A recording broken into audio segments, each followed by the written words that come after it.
Hi හැම දෙනෙක්ටම සාදරයෙන් පිළිගන්නවා මගේ YouTube channel එකට. ඉතින් මම අද ගේන වීඩියෝ එක ශරින්ගන් ගැන. ඉතින් මේ වීඩියෝ එක ගොඩක් දෙනෙක් ඉල්ලලා තිබ්බා. ඉතින් මං හිතුවා මේ වීඩියෝ එක අද ගේන්න. මට තව තියෙනවා ටේල්ස් බිස්ලා ගැන වීඩියෝ එකක් කරන්නත් ඒකක් කරන්නම් කිව්වා. මේ ක්ලෑන් ගැන වීඩියෝ එකක් කරන්න තියෙනවා සහ මට ටයිම්ලයින් එක කරන් යන්න තියෙනවා නරුටෝ වල. ඊට අමතරව මට තියෙනවා වින්ලන්ඩ් සාගා එපිසෝඩ් දාන්න කියලා කියනවා කට්ටිය ඒකත් දාන්න ඕනේ. ඉතින් මට වීඩියෝ එකට යන්න කලින් අද කියන්න තියෙනවා පොඩි විශේෂ දෙයක්. ඉතින් thank you ඔයගොල්ලෝ මට 1000 subscribers ආරන් දුන්නාට. ඉතින් මේ channel එක grow කරන වැඩේ ඕගොල්ලෝගේ අතේ තමයි තියෙන්නේ. ඉතින් මම දිගටම වීඩියෝ දාන්නම්. ඕගොල්ලෝගේ වැඩේ තමයි channel එක subscribe කරලා like එකක් දාලා comment එකක් දාලා කට්ටියට share කරන එක. ඕගොල්ලෝගේ පැත්තෙන් එන්න ඕනේ වැඩේ ඕගොල්ලෝ කරන්න ඕනේ. මම වීඩියෝ දාන එක කරනවා. එහෙනම් අපි අද වීඩියෝ එක පටන් ගමු. ඉතින් අද වීඩියෝ එකෙන් කතා කරන්නේ ශරින්ගන් ගැන. මේ ශරින්ගන් කියන්නේ නින්ජවරුන්ට තිබ්බ විශේෂ හැකියාවක්. ඉතින් ශරින්ගන් විතරක් නෙමෙයි එක එක නින්ජවරුන්ට ආවේනික එක එක ලක්ෂණ තිබිලා තියෙනවා. ඉතින් ඕගොල්ලෝ දැකලා ඇති සමහරුන්ට දැව හැකියාවන් තිබිලා තියෙනවා. සමහරුන්ට ගින්දර වතුර වාතය පාලනය කරන්න පුළුවන් එක එක හැකියාව තිබිලා තියෙනවා. ඉතින් මේ එක එක නින්ජලට එක එක ලක්ෂණ තිබිලා තියෙනවා කියලා මං කියවනේ. ඉතින් මේව හැදිලා තින්නේ ඒගොල්ලෝගේ පරම්පරාවේ උඩ පුරුක් වලින්. සමහර විට ඒවා අලුතෙන් හැදෙන්නත් පුළුවන් ඒ වගේ ඇබිලිටි එකක්. ඉතින් මේ වගේ උචිහා වංශයට හම්බෙච්ච එක ලක්ෂණයක් තමයි ශරින්ගන් ඇස් කියන්නේ. ඉතින් මේක කොහොමද හැදුනේ කියලා අපි කතා කරලා බලමු ඉස්සරහට. නින්ජවරුන්ට තියෙන එක එක හැකියාවලට අපි කියනවා කෙකේ ගෙන්ගායි කියලා. මේ කෙකේ ගෙන්ගායි හැදිලා තින්නේ මම අර කලින් කිව්වා වගේ නින්ජවරුන්ගේ චක්‍ර පරිණාමය වෙලා. සමහරට මේක ඒගොල්ලොන්ගේ කලින් පරම්පරාවල වංශ දෙකක් එකතු වුණාට පස්සේ නව ශක්තියක් චක්‍රවලින් නිර්මාණය වෙන්න පුළුවන්. එහෙම හේතුවක් ඉඳන් තමයි මෙහෙම හැදිලා තියෙන්නේ. ඉතින් මේ වගේ ප්‍රධාන කොටස් තුනකට බෙදෙනවා කෙකේ ගෙන්ගායි. කෙකේ ගෙන්ගායි කියන්නේ නින්ජවරුන්ට තිබ්බ එක එක හැකියාවන්. මේ හැකියාවන් අපි ප්‍රධාන කොටස් තුනකට බෙදෙනවා. තව උපකොටසුත් තියෙනවා. නින්ජවරුන්ට තියෙන්න පුළුවන් හැකියාවලින් පළවෙනි එක තමයි ඩොජුට්සු කියන්නේ. ඉතින් මේ ඩොජුට්සු කියන කකායි ගෙන්ගායි වර්ගයෙන් වෙන දේ තමයි පෙනීම සම්බන්ධ දේවල්. ඉතින් ඔය ශරින්ගන්, මංගකිව් ශරින්ගන්, රින් ශරින්ගන් ඇතුළු සියලුම දේවල් අයත් වෙන්නේ මේ ඩොජුට්සු කාණ්ඩයට.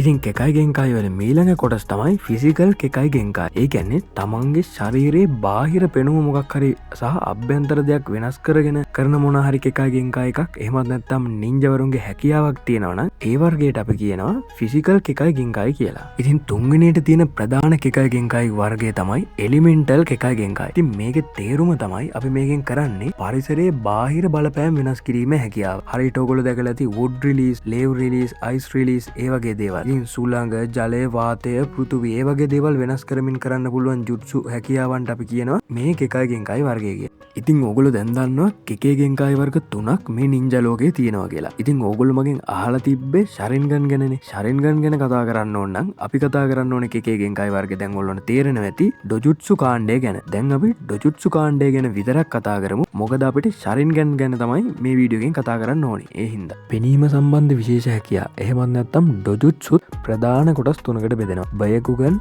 රින්නෙගනුයි ශරින්ගන් කියන්නේ ඒ කොටස් තුන. ඉතින් මේ නරුටෝ කතා මාලාවේ ගොඩක් ප්‍රසිද්ධ වෙලා තින්නේ ශරින්ගන් විතරයි.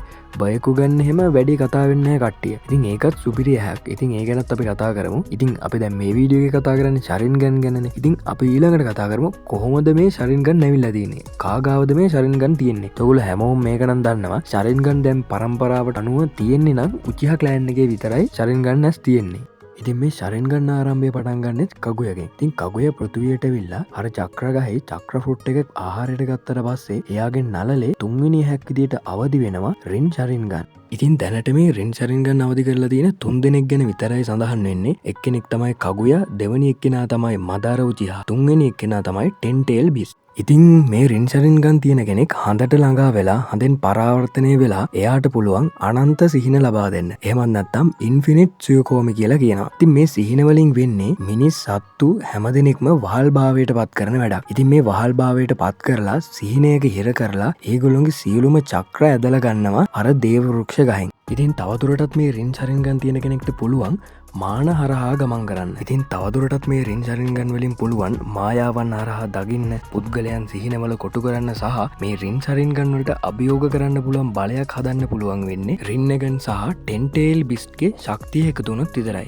ඉතින් මම දැන් ටිකකට කලින් ඕගොල්ලන්ට කිව්වා රින් ශරින්ගන් අවදි කරපු 3 දෙනෙක් තමයි දැනට ඉන්නේ කියලා. ඉතින් මේ 3 දෙනාගෙන් කගුය ගැන ප්‍රශ්නයක් නැහැ. මොකද එයා තමයි අර දේව වෘක්ෂ ගහේ තහනම් බීජය කෑවට පස්සේ එයාගේ නළලනේ රින් ශරින්ගන් අවදි වෙන්නේ. ඒ හින්දා ඒක ප්‍රශ්නයක් නැහැ. ඊළඟට කොහොමද මේ ටෙන්ටේල් බිස්ට් රින් ශරින්ගන් ආවේ? ඉතින් මේකේ කතාව මෙහෙමයි. කගුයා ටෙන්ටේල් බිස්ට් එක්ක එකතු වෙනවා. ඉතින් එකතු වුණාට පස්සේ තමයි ටෙන්ටේල් බිස්ට්ත් එන්නේ රින් ශරින්ගන්. ඊට පස්සේ මදාරට මේ ගෙන්නේ කොහොමද? ඉතින් මදාරා ටෙන්ටේල් බිස්ට්ගේ ජින්චුරිකි බවට බවට පත්වෙනවා. ඉතින් ඒ හින්දා තමයි මදාරට මේ රින් ශරින් ගන්න හැක් හම්බෙන්නේ.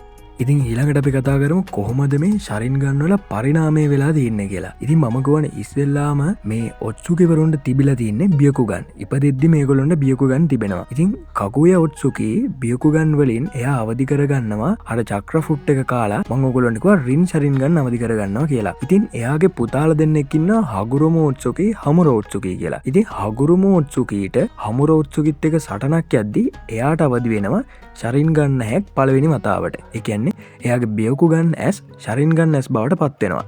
ඉතින් එහෙම තමයි පළවෙනියටම ශරින් ගන්න ඇස් හැදෙන්නේ. ඊට පස්සේ හගුරු මෝත්සුකිට ඉන්නවා පුතාලා දෙන්නෙක් ඉන්ද්‍රයි අසුරයි කියලා. ඉතින් ඉන්ද්‍ර කියන පුතාට ඒත් එයාගේ සහෝදරයත් එක්ක සටනකදී අවදි වෙනවා ශරින් ගන්න ඇස්. ඉතින් මෙයා තමයි උචිහා ක්ලෑන් එකේ නිර්මාතෘ වෙන්නේ. ඉතින් උචිහා ක්ලෑන් එකේ හැම කෙනෙක්ටම ශරින් ගන්න අයිති වෙනවා ඊට පස්සේ. ඉතින් දැන් අවසාන වශයෙන් අපි කතා කරමු මේ ශරින් ගන්න ගැන කරන වීඩියෝ එකේ මේවා ටෙක්නිකල් දේවල්.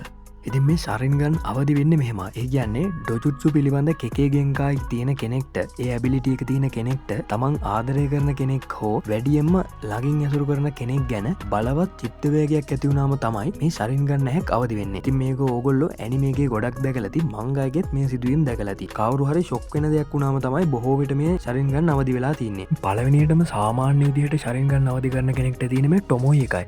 මේ ටොමෝයි එකක් කියන්නේ ඕගොල්ලන්ට පේන ඇති පොඩි කොක්කක් වගේ. මේ හැඩයට තමයි ටොමෝ එකක් කියන්නේ. ඉතින් මේ ටොමෝයි ගාන වැඩි වෙනවා කියන්නේ මේ ශරින් ගන්නවල තියෙන ප්‍රබලතාවය වැඩි වෙනවා කියන එක.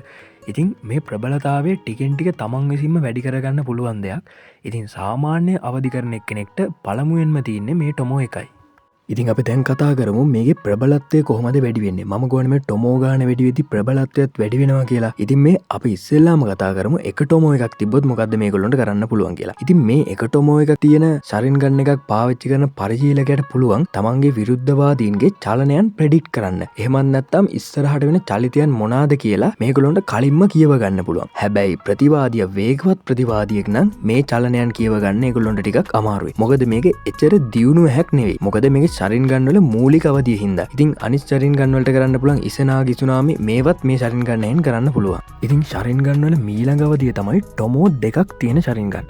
ඉතින් මේකෙන් කරන්න පුළුවන් වැඩ තමයි මේකෙන් පුළුවන් ජුට්සු කොපි කරන්න පුළුවන්. නින්ජුට්සු සහ ටයිජුට්සු කොපි කරන්න පුළුවන්. ඉතින් ඔයගොල්ලන්ට මතක ඇති සසුකේගේ රොක් ලීගේ ෆයිට් එකේදී රොක් ලීගේ ජුට්සු කොපි කරනවා සසුකේ. ඉතින් මේ වැඩෙත් කරන්නේ මේ ටොමෝ දෙකක් තියෙන ශරින් ගන්න හැකින්. ඉතින් මේකෙන් පුළුවන් අර කලින් එකට වැඩිය චලනයන් කියවන්න පුළුවන් සහ ඕගොල්ලන්ට පුළුවන් දැන් චක්‍ර ප්‍රවාහයන් කියවන්න. ඉතින් මේ වගේ කලින් එකට වැඩිය ගොඩක් ඇබිලිටි තියෙනවා මේ ටොමෝ දෙකක් තියෙන ශරින් ගන් වල.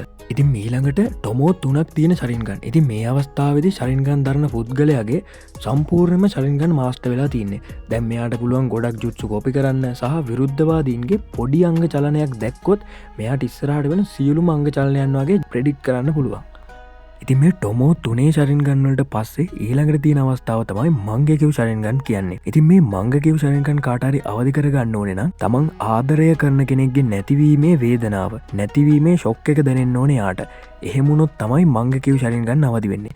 ඉතින් මේ මංගකිව් ශරින් ගන් වලට කරන්න පුළුවන් දේවල් ගොඩක් තියෙනවා. ඉතින් ඕගොල්ලෝ දැකලා ඇති සුසානු කියලා දෙයක්. සූසානු කියලාත් කියනවා. ඉතින් මේකෙන් වෙන්නේ තමන්ගේ ඒක පාවිච්චි කරන පරිශීලකගේ වටේ හැදෙනවා චක්‍රයකින් දැවැන්ත මායාරූපී අවතාරයක්. ඉතින් මේකට තමයි කියන්නේ සූසානු කියලා. ඉතින් මේ අවස්ථාව පුළුවන් සහ ඕගොල්ලන්ට මං කිව්වනේ කලින් ටොමෝ එකක් දෙකක් තුනක් තියෙන අවස්ථා මේ අවස්ථාවල කරන්න පුළුවන් හැම දෙයක්ම මේ මංගකිව් ශරින් ගන් වලට පුළුවන්. ඉතින් මේකේ එකම අවුල තමයි මේ මංගකිව් ශරින් ගන් වැඩිපුර පාවිච්චි කරද්දී ඇස් වලට දැඩි පීඩනයක් එල්ල වෙලා ඇස් අන්ධ වෙන්න පුළුවන්. ඉතින් මේකටත් තව එක දෙයක් කරන්න පුළුවන් දෙයක් තියෙනවා.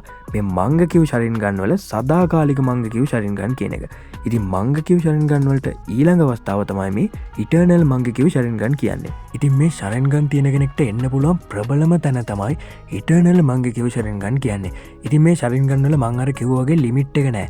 ඔයාට ඇති තරම් පාවිච්චි කරන්න පුළුවන් ඇස් අන්ධ වෙන්නේ නැහැ. ඉතින් මේ ශරින් ගන් එක ලබා ගන්න එකම විදිහයි තියෙන්නේ මංගකිව් ශරින් ගන් තියෙන කෙනෙක්ගෙන් මේ ඇස් අරගෙන බද්ධ කරගන්න ඕනේ. ඉතින් මෙහෙම කරපු කට්ටියට තමයි ඉටර්නල් මංගකිව් ශරින් ගන් හම්බෙන්නේ. ඉතින් මෙහෙම කරපු කිහිප දෙනෙක් මේ නරුටෝ විශ්වයේ දකින්න හම්බෙනවා. ශරින් ගන් එක එන්න පුළුවන් අන්තිම ස්ටෙප් එක තමයි ඉටර්නල් මංගකිව් ශරින් ගන් කියන්නේ. ඉතින් මම හිතනවා මගෙන් ශරින් ගන් ගැන අහපු හැම දෙනෙක්ට මම සාධාරණයක් කරා කියලා මේ වීඩියෝ එකෙන්. ඉතින් ඔයගොල්ලන්ට ඊළඟට එන ප්‍රශ්න කිහිපයකට මම දැන් උත්තර දෙන්න යන්නේ. ඉතින් ඔයගොල්ලෝ හිතන ඇති දැන් එහෙනම් අනිවාර්යෙන්ම ඉටර්නල් මංගකිව් ශරින් ගන් තමයි ප්‍රබලම එක කියලා. හැබැයි ප්‍රබලම ඇස් වර්ගය ඒක නෙවෙයි. එකට හේතුව තමයි මංගො ඩොජුත්සු ප්‍රධාන කොටස් 3කට බෙදෙනවා කියලා. ඒ තුනෙන් එක අවස්ථාවක් විතරයි මේ ශරින්ගන් කියන්නේ. තව රින්නගන් කියලා අවස්ථාවකුත් තියෙනවා. ඒක ශරින්ගන් වර්ගයක් නෙවෙයි. හැබැයි ශරින්ගන් වලින් තමයි ඒක අවදි කරගන්න පුළුවන්. ඉතින් ඒ වගේ තව අවස්ථා තියෙනවා. ඒ හින්දා මේකට අපිට කියන්න බෑ ප්‍රබලම අවස්ථාව කියලා. තව ඇස් වර්ග කිහිපයක් තියෙනවා. ඒ ගැන අපි තව වීඩියෝ එකකින් කතා කරමු. එතකොට එහෙම කතා කරා මම ඔයගොල්ලන්ට කියන්න පුළුවන් අන්තිමට මේ ඇහැ තමයි ප්‍රබලම ඇහැ කියලා. ඉතින් ඔය ටික තමයි මට කියන්න තියෙන්නේ. ඉතින් ඔයා මේ වීඩියෝ එක අන්තිම වෙනකම් බැලුවා කියන්නේ ඔයා මේ වීඩියෝ එකට කරන්න පුළුවන් ලොකු මුදව්වෙන් භාගයට භාගයක් කරලා ඉවරයි. ඉතින් මේ වීඩියෝ එකට තවත් ඔයගොල්ලන්ට උදව් කරන්න පුළුවන් එකම දේ තමයි ලයික් එකක් දාලා සබස්ක්‍රයිබ් පාරක් දාන එක. එහෙනම් අපි ඊළඟ වීඩියෝ එකකින් හම්බෙමු. ඔයගොල්ලන්ට මේකේ මොන හරි අඩුපාඩු තියෙනවා නම් සහ මේකේ මොන හරි මගේ වැරදි තියෙනවා නම් කමෙන්ට් එකක් දාගෙන යන්න. අපි ඒ ගැන කතා කරමු. සහ ඊළඟට ඔයගොල්ලෝ තව මොන වගේ වීඩියෝ ඕනේද කියලා මට කියන්න. එතකොට මට ඒවට ගැලපෙනව හදන්න පුළුවන්. ඉතින් අදට එච්චරයි. අපි ඊළඟ වීඩියෝ එකකින් හම්බෙමු.